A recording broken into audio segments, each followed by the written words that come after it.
May we have our seats, please? Thank you.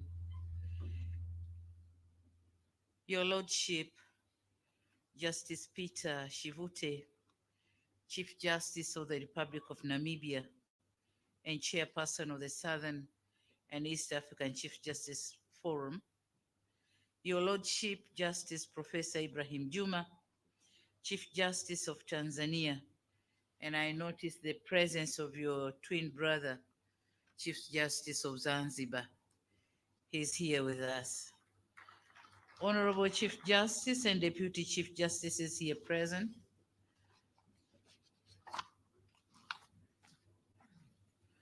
Honorable Justices of Supreme Courts, Courts of Appeal, and High Courts here present. Honorable former Chief Justices, Honorable Dr. Pindi Hazara Chana, Minister for Justice and Constitutional Affairs, and other ministers and deputy ministers here present, Dean of the Court of Appeal of Tanzania, Honorable Augustine Mwarija, Chairperson of Parliamentary Committees, and other members of Parliament here present, Your Excellencies, members of the Diplomatic Corps, spouses of the Chief Justices, we thank you for giving them the warmth to be able to conduct their responsibilities. Also in attendance, and I noticed the presence of the chairperson of the African Commission for Human and People's Rights, Professor Alessandro Ole Gabriel, Chief Court Administrator of Tanzania, and the chairperson of Southern and East African Judicial Administrators Association, judicial administrators from partner states here present, representatives of the World Bank and the African Court for Human and People's Rights, Honorable John Mongela, Regional Commissioner of the Arusha Region and other regional commissioners here present, permanent secretaries and deputy permanent secretaries, representatives of the various collaborating partners, esteemed participants, members of the press, ladies and gentlemen, a very good afternoon to you all. Some few minutes too. First and foremost, I would like to welcome you all to Tanzania, and specifically to this city of Arusha, which is one of the renowned tourist destinations.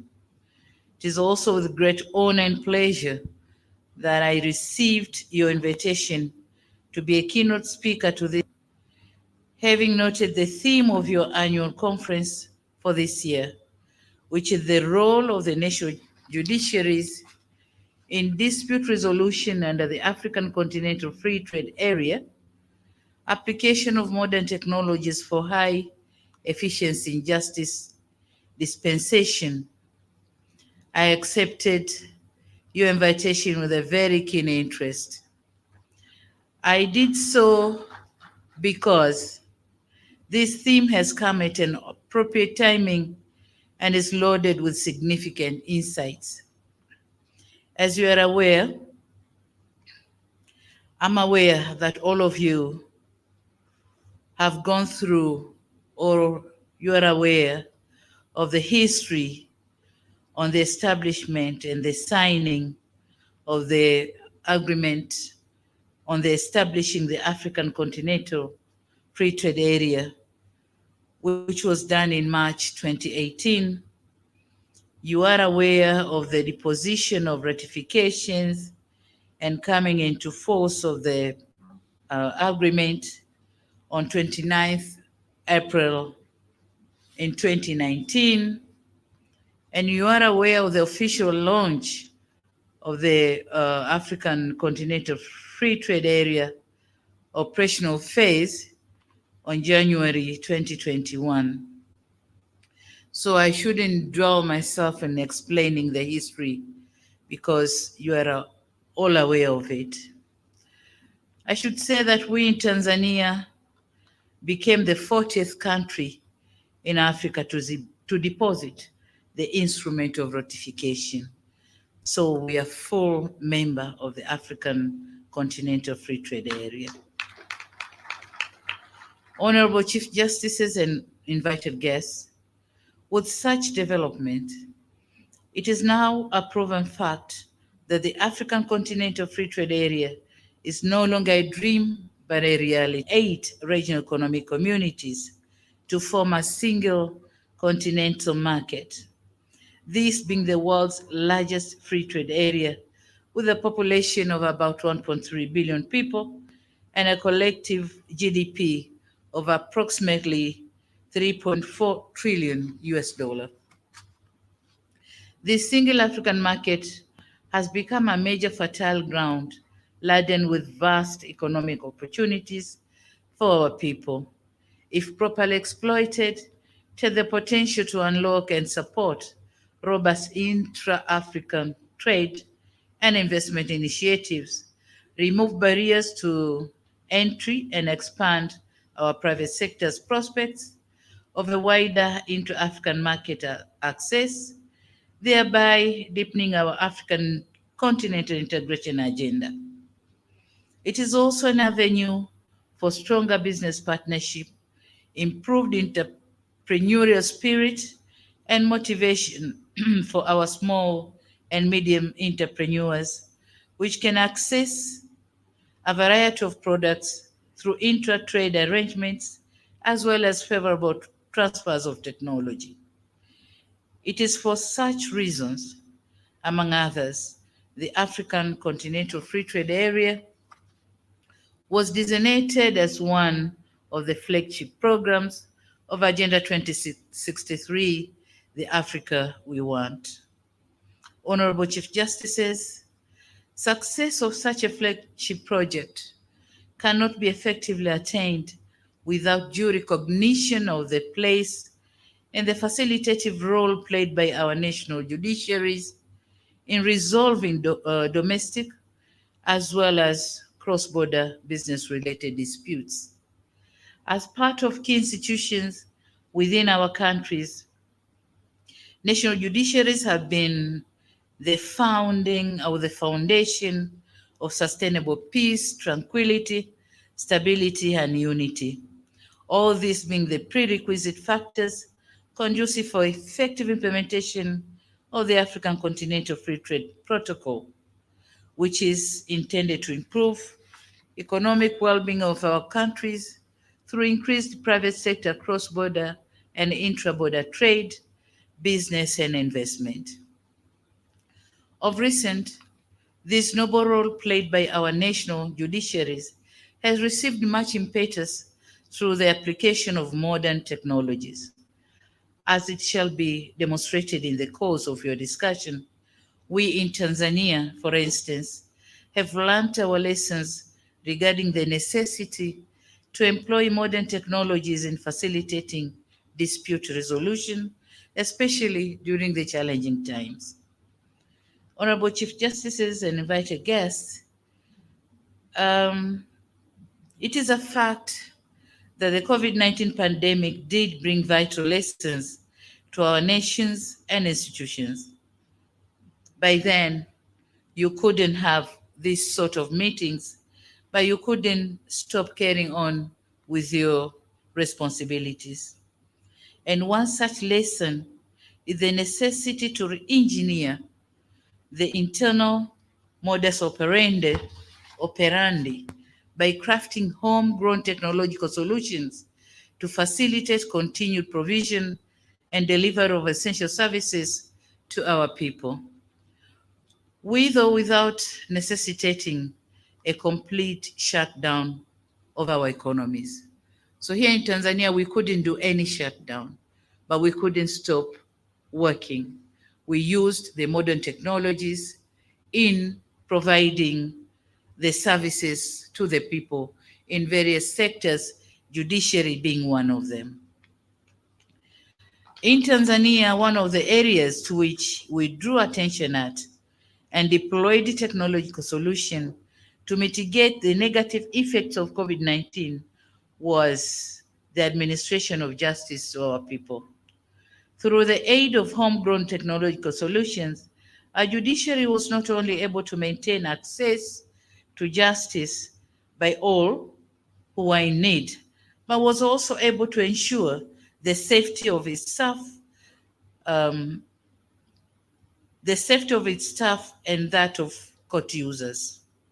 Such homegrown innovation helped to facilitate a smooth and rapid adaptation of remote hearing of cases of all nature, and has catalyzed our desire to further simplify judicial operation by venturing into more sophisticated technological solutions, such as deployment of artificial intelligence in the dispensation of justice. Encouraging such efforts and other homegrown technology or technology-based solution as it encourages the spirit of entrepreneurship, which is a key driver of economic growth, and it allows young people to participate in the economy, shape innovations, and stimulate job creation, thereby contributing to greater productivity. Honorable Chief Justices, when such kind of homegrown technological solutions are considered within the context of the African Continental Free Trade Area, their outcomes can be visibly foreseen. In the first place, such innovations can easily cross-breed technology or technology transfer within the African Continent Free Trade Area. They can as well be improved by widely adopted within and amongst our nations, either through knowledge sharing and or favorable technology transfer mechanisms, thereby assisting our countries to adequately respond to many other growing needs and challenges confronting our people in not only the area of access to justice, but also in other important domains. While homegrown technological innovations are essential for our continent's economic growth, I hasten to state that such innovation cannot be safe without having robust intellectual property or property rights regime to offer adequate protective mechanism to our technological innovations. Such regimes are critical since the continent needs to address many other technology-driven issues on areas such as public health and industrial development. Technological innovations are as well needed so as to address the pertinent issues on African food security and unemployment crisis through enhanced intra-African agribusiness, trade and investment, to mention but a few. In all these areas, there are intellectual property rights related matters to which national judiciaries are also well connected when it comes to resolution and disputes involving such matters. It is also a fact that our continent is not only endowed with rich natural resources, but it is also endowed with potential human capital that needs to be effectively harnessed through improved research and development research and development frameworks. But such frameworks must, as I stated earlier, be well imbued with adequate protection through harmonized intellectual property rights, protection laws and mechanisms, adequate competitive policy frameworks, and effective dispute resolution mechanisms. With adequate intellectual property rights, protection, and effective mechanisms to facilitate transfer of technology and resolve trade and commerce-related disputes, our own researchers and young techno-innovators will be assured of enjoyment of their benefits whenever there will be such transfers of technology. In turn, They will contribute to the industrialization of our continent, which is a much needed agenda, as it will not only transform our economies, add value, and promote trade through greater integration into regional or global value chains, but also help to address the issues of unemployment to our young and fast growing population. It is also such, it is also, or rather it is with such great idea in mind that several protocols and annexes have been tailored and adopted by the African Union under the African Continental Free Trade Area frameworks to address the pertinent needs of our continent. Such protocols include the Protocol of Trade in Goods, the Protocol on Trade in Service, and the Protocol on Rules and Procedures on the Settlement of Disputes. The three being protocols forming part of Phase 1 development of the African Continental Trade Area. These are in addition to the Protocol on Investment, the Protocol on Competitive Policy, the Protocol on Intellectual Property, the Protocol on Digital Trade, and the Protocol on Women and Youth. It is my hope, therefore, that during your discussion on this in this conference, you will have time to examine the entire African Continental Free Trade Area framework for a better understanding of its structures. Honorable Chief Justices, while I need not to be exhaustive about what each and every of such protocols hold for the future of our continent, when they all come into implementation, let me point out one protocol which seems to have a direct linkage in my view with the role played by national judiciaries. This is none other than the Protocol on Dispute Settlement.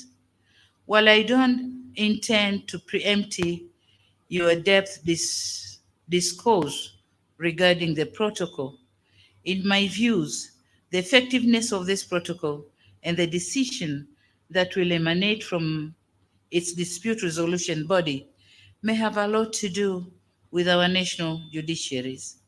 I hold such a view because, in my raw thinking, I feel the decisions of dispute resolution body may, for efficacy purposes, need to be fully backed up by other enforcement mechanisms at the national levels.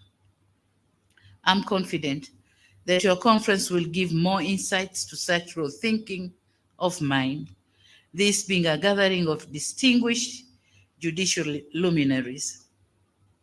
It is also my strong belief that as prominent legal minds of this region or regional economic bloc, you will as well set aside some minutes in your discussion to consider how the African Continental Free Trade Dispute Resolution Body can deploy modern technologies to efficiently, accessibly, and transparently enhance its role of dispensing interstate trade-related justice so as to deepen the intra-African trade relations. This is taking into account the wealth experience you have or you have garnered over the years in resolving not only domestic related disputes, but also cross-border related ones. Since this conference is also an avenue for sharing experiences, I believe that you will find it a pertinent avenue for discussions regarding how best the nexus between national judiciaries and the African Continental Free Trade Area dispute settlement mechanism can be tailored, shaped, and aligned throughout the continent for the attainment of our great Agenda 2063 vision of the African we want. Finally, Honorable Chief Justices, as you have chosen to hold your annual conference this year in the United Republic of Tanzania, I would like to once again welcome you to enjoy the hospitality offered by Tanzanian people. It is said, and I've heard here this morning from my Lord Chief Justice Ibrahim, that when you want to see Cairo and Cape Town or Dakar and Mauritius at once, just visit Tanzania and climb the Mount Kilimanjaro, the rooftop of Africa. You will see at once, or you will at once have a glimpse of all those areas. But again, it is said, and I hope it is true, that if you want to see where the prophet Noah's Ark emptied the surviving animals after the great floods, just visit the Serengeti National Park and the Ngorongoro Crater National Parks. And I'm glad you are going to see what has been poured from Noah's Ark to the crater down there.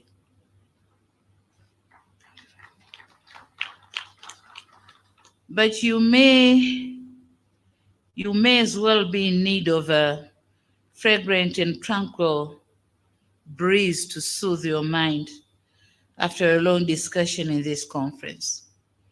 You can as well enjoy such refreshing moments in Zanzibar Islands, where a night's fragrant breeze and romantic spiced atmosphere is able to refresh your entire mind and soul for a better tomorrow. So I hope you will have some time to visit one of such places for your fond memories of Tanzania.